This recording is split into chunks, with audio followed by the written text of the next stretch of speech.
chieftain of the All Progressives Congress, Tonye Cole, has said that the suspended governor of Rivers State, Siminalayi Fubara, will have absolutely no powers when he eventually returns to office. While Cole described the situation as problematic for such an important state, he highlighted the recurring political godfather-godson conflict in Nigeria, which he says often harm democracy and the people.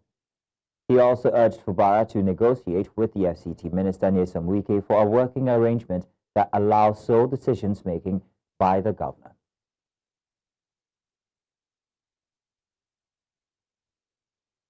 And now we're being joined by legal practitioner Tunji Abdulhameed. Tunji, you're welcome. Thank you very much for joining us this evening. President Bola Tinubu has announced the suspension of the emergency rule in Rivers State. What's your take? Let's start there.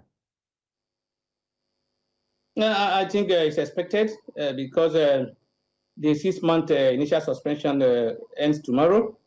And in that regard, the president has decided to cancel it, albeit there have been a lot of debate regarding the legality of that suspension. I am one of those who believe that suspension was not, it was illegal. It was not in line with our constitution. And unfortunately, the Supreme Court that ought to have lead us in the right direction to that effect has refused to yield to the request of the PDP to governors to look into the case. The case is still there at the Supreme Court. No date has been fixed, or probably we have been told there's a date in October or something after the expiration of the tenure. It's unfortunate. But for me, like I said, it's expected that to be lifted because, in fact, one of the reasons why the president returned back, cut short his vacation is what people have said. Now that he's coming back and he has done that, he has done the right thing at the wrong time. Sorry, he has done the what is needful. Sorry, and that is the most important thing, because there is no way you can continue that emergency rule that the administrator will not be committing illegality. You can see the debate regarding the local government council. No step that will be taken by that administrator that will not be challenged, because there is no provision in our law. There is no any procedure as to what because the constitution did not envisage a situation whereby a president that was elected will now suspend another governor that was also elected just like him, and even including member of House Assembly. It's an aberration. It's unknown to us. So I do not expect anything else. Just a second now, because I have to introduce our other guest. We have Jake Epelle, who's joining us, political analyst. So Jake, you're welcome. Thank you very much for joining us, sir. Yes, thank you. So to you, sir, what mechanisms do you think should be in place to ensure stability in Rivers State following the withdrawal of emergency powers? Let's also note the new councils and the new chairman that have been elected at the last LGA election. Mr. Jake. Oh dear, I'm being told that we have lost Mr. Jake online again, but we'll continue to try to reconnect. Tunji, let me come back to you. So, what do you think has to be put in place to ensure that there is continuous free running of or governance of Rivers State, noting the dynamic that we find after the LGA elections? There's nothing more to allow the governor to resume his office and continue his democratic rule as a governor. Unfortunately, just like Mr. Tony said, I think I'm also in the opinion that the governor coming back will not have much effect because he will have a limited power.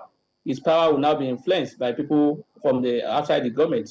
Bearing in mind what has happened, he has submitted his power to the minister. He has submitted his power to the president, and he's been surrounded by people who are loyal to the minister, the House of Assembly members. So he has they have him handcuffed in quotes. So he may not be able to do much because the issue of a threat of impeachment will always be there because they are loyal to the minister. So if he fails to do what would be in the interest of the minister or those who have orchestrated the emergency rule, he will not last there. So he will not have any other option than to be playing on the throne without power. He won't be able to exercise his power. His power will be determined by other people outside the government. I'm very sure his commissioner and other people that will work for him may likely be selected for him. Okay. Now, as it is now, the structure regarding local government has been taken away from him. It has been given to the minister. So almost all the structure that he will use in determining what happened in different states, or even say he has power, has been taken away from him. So it's more or less like a governor without authority. Thank you, Tunji. Mr. Jake Epelle joins us again. Mr. Jake Epelle, you're welcome. Thank you very much. I hope this time we get to keep you. Mr. Epelle, is the suspension part of a broader political strategy, do you think? A strategy by President Tinubu to maybe consolidate control, or do you think it's, to appease key factions within the South-South? What's your take? Well, let's not be too preemptive of what is likely to play out. I think the greater part of it, the most part of it, is that tomorrow, true democracy will be reinstated. How things will play out will be a guesswork for now. From the feelers I'm getting, that's my state, so I'm getting very privileged information. It looks like there's going to be a unity rally, which will include those that are loyal to the FCT minister.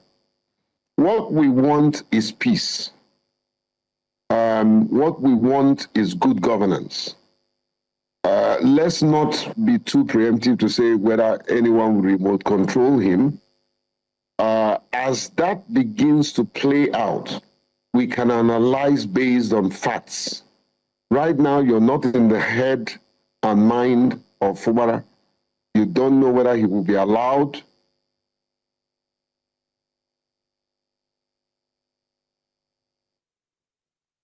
Mr. Jake, are you still there? Mr. Jake, are you still there? We might have lost Mr. Jake again. Let's go back to you, Tunji. Tunji, if you're still there, can Governor Fubara challenge his suspension and the stripping of his powers in court, do you think? What would be the likely judicial standard applied to such a case?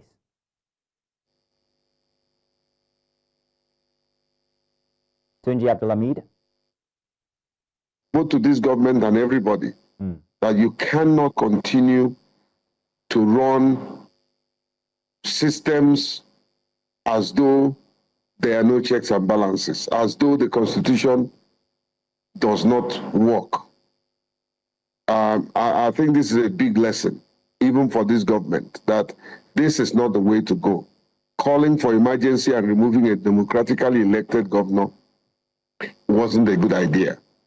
And what I will expect Governor Fubara to do, that's by tomorrow, as he takes office and address the people of Rivers State, is to be bold to ask this outgone administrator to account for every cent, every kobo that he spent.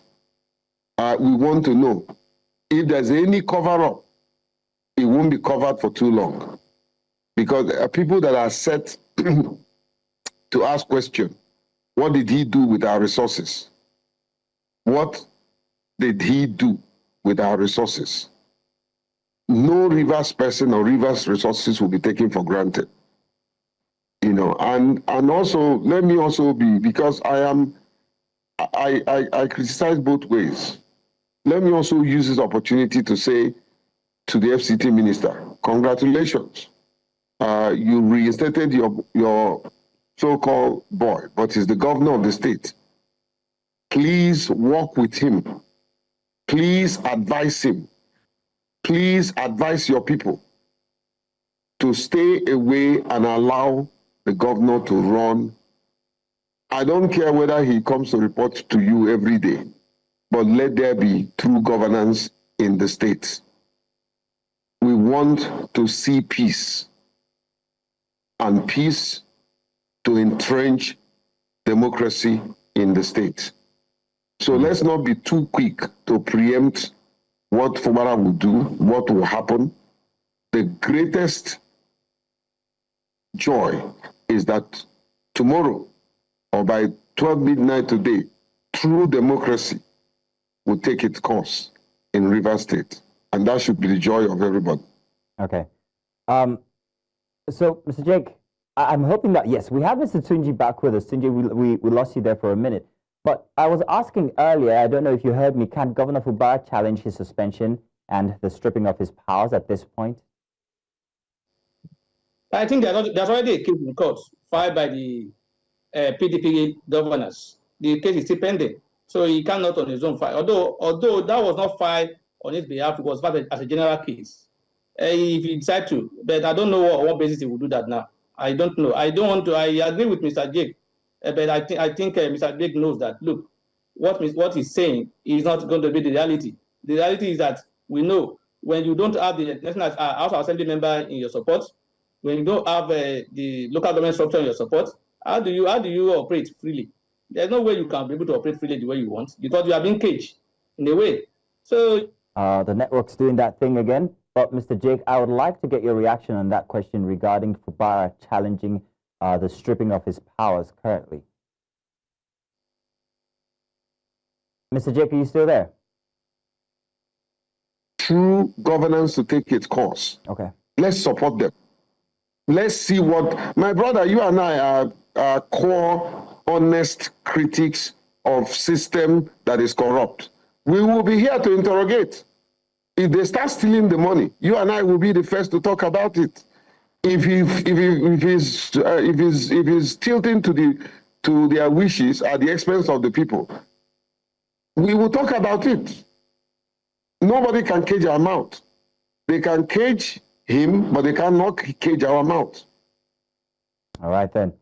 Mr. Jake Epelle, thank you very much for joining us to have this conversation. Hang on a second. Thank you, my good friend. I'm sorry, Mr. Jake. I'm going to keep you for a second because I thought I had lost Tunji there, but Tunji is back. Tunji, we lost you there for a second. I think you were in the middle of your submission. Would you like to finish on that now, please? I was saying that the reality on ground does not support the fact that it will not be controlled. There's no way that will not happen. He's been surrounded by people who are not loyal to him, and as a governor, if you have House of Assembly member who are not loyal to you, you will not be free because they can at any time threaten you with impeachment. And unfortunately, even when this last suspension happened, the people of Rivers did not do much in terms of protesting. They just only a few people like me, Jake Epelle and some other people. They after a few days or so, they go back and relax, and then they take it as it is. And the man was able to do whatever he wants to do. So if you continue to do in that manner, the same thing will still happen and nothing will happen. We only talk and nothing will happen. Okay. So it's about impunity, and we allow the impunity the way it is. Mr. Jake, Mr. Tunji, I'm going to do this. I'm going to get our engineers to make sure that our connection is right. We're going to go on a very short break now so that when we come back, we can further this conversation because I think there's much more to talk about. So do hold on. Don't go anywhere. We'll be right back after this break.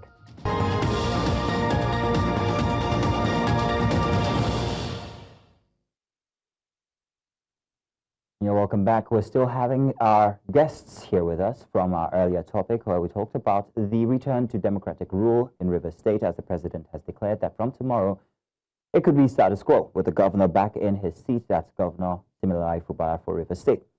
Plenty of questions here exist, and that's what we're analyzing with our guests, Mr. Tunji Abdulhameed and, of course, Mr. Jake Epelle. Thank you very much, gentlemen, for staying with us. This is a longer conversation. And Mr. Jake, I want to come to you on this one. Let's talk about the issue of godfatherism in Nigeria. It would seem that it is no longer something that is hidden. It's out there front and center, and the citizens are seeing it. What are the perceptions of the people? What do they think about the situation currently with Fubara back in office, yet knowing that this was only due to, well, arrangements from the presidency? What do you think about godfatherism in Rivers politics? Mr. Jake, please. Godfatherism is not just a phenomenon that happens only in Rivers State. It's across board. And it is evil. It's anti-democracy. It shouldn't happen. But let me say to you that the people have become much more aware than what used to happen before. And you will find a situation right now, they are going to create more civil society voices in Rivers matters. And so if anybody thinks that it will be free for all, it will be business as usual, it's not going to be. So there are certain things that once it begins to happen, fortunately for Fubara, Fubara is loved by people, despite their disappointment about how he handled the later part of the situation, which I keep saying, he needs to also be giving a fair hearing, because nobody knew what took place. Nobody knew. However, I'm not here to defend anybody. I'm here to defend the people. The people of Rivers State have had enough. We've had enough. We want to relax. We want to enjoy good governance. We want to ensure that the resources that we are producing that is feeding the whole nation, that we can get at least a trickle of it. Okay, Mr. Epelle. Enough is enough. Indeed. Mr. Epelle, now I heard you say something about civil society groups taking on this fight, but we do remember that 6 months ago, plenty of civil society groups jumped up in arms saying this is illegal. However, as time went on, the cry died out. Let me come to Mr. Tunji Abdulhameed for this now. Why are civil society groups not carrying on the charge? Well, why did they stop carrying on the charge for a cry for Rivers State, especially since after the declaration of emergency rule? I will not blame the civil society. I will not condemn them. They've done their best because we are in a country where you cannot leave the issue of everybody to a few people and say because they call themselves civil society or they call themselves lawyer or they call themselves activists, they must be the one to fight for you. This is not issue for civil society alone. It's an issue for the people of Rivers State, entire people of Rivers State. So when few people are talking and majority of other people are not behind, not seeing anything, hiding behind the scene, there's no way they can achieve results. So if other people are also seeing it as our responsibility, not seeing it as the responsibility of civil society or lawyers or activists, then they will get results. Then the way we do things in Nigeria is that other people will sit down behind their houses, expect few people who to champion their fight and be fighting for them while they are relaxing in their comfort zone. You can't get results. Everybody must be involved in it. The responsibility must be everybody's responsibility. You can't sit back and say few people, and that's why they couldn't succeed, because when few people begin to talk all the time, they didn't see anybody behind them, you won't get anywhere. So people must also support them. How many people did you see behind the civil society when they were doing their things, when they were talking? You cannot be talking alone without people behind you. If so many people from Rivers State have stood up at that time, it will not be the way it is. But they all start back and then expecting few people like Mr. Jake Epelle and other people to start speaking. And then as time goes on, they will also be tired. And then they will fade away. So for me, it's our system. We have people who are not challenged, who want other people to fight for their own right and enjoy.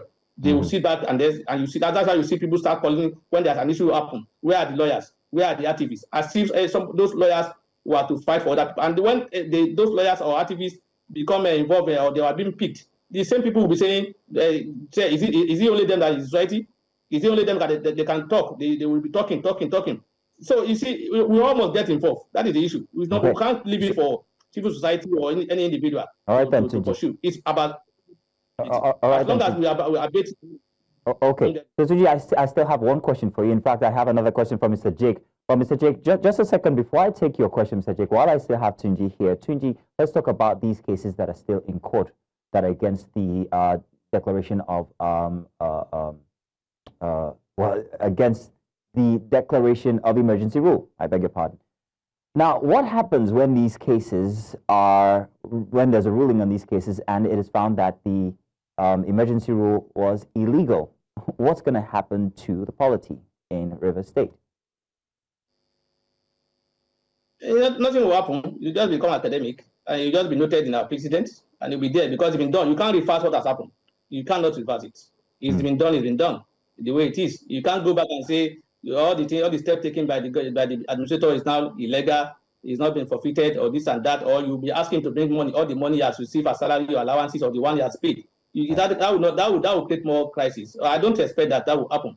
Okay. What will happen is that it will become an academic exercise, and it will become a precedent for the future use. And I expect that matter will go ahead. The Supreme Court will go ahead with that matter. I just hope they will not say it's been overtaken by offense and then throw it away. Although I'm very sure, I think the matter was not even based on River State alone, it was general.